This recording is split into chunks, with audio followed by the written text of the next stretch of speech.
بسم اللہ الرحمن الرحیم۔ السلام علیکم ورحمۃ اللہ وبرکاتہ۔ خالق کائنات کی پکڑ کا ایک منظر، طاقت و دولت کے نشے میں غرق لوگوں کے لیے۔ قرآن مجید میں اللہ رب العزت فرماتے ہیں، آخرکار انہوں نے یعنی موسیٰ علیہ السلام نے اپنے رب کو پکارا کہ یہ لوگ مجرم ہیں۔ جواب دیا گیا، اچھا تو راتوں رات میرے بندوں کو لے کر چل پڑ، تم لوگوں کا پیچھا کیا جائے گا۔ سمندر کو اس کے حال پر کھلا چھوڑ دیا، یہ سارا لشکر غرق ہونے والا ہے۔ کتنے ہی باغ اور چشمے، کھیت اور شاندار محل تھے جو وہ چھوڑ گئے، کتنے ہی عیش کے سر و سامان جن میں وہ مزے کر رہے تھے ان کے پیچھے دھرے کے دھرے رہ گئے۔ یہ ہوا ان کا انجام ہوا، ہم نے دوسروں کو ان چیزوں کا وارث بنا دیا۔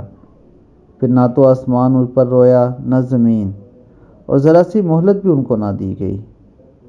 دوستو، اس بات سے ہمیں اس بات کا اندازہ ہوتا ہے کہ ہمیں کبھی بھی اپنی دولت و طاقت پر غرور نہیں کرنا چاہیے، کیونکہ جو لوگ یہ کرتے ہیں، اللہ رب العزت ان کا انجام پھر ویسا ہی کرتا ہے جیسے اس قرآن مجید کی آیت میں بتایا گیا۔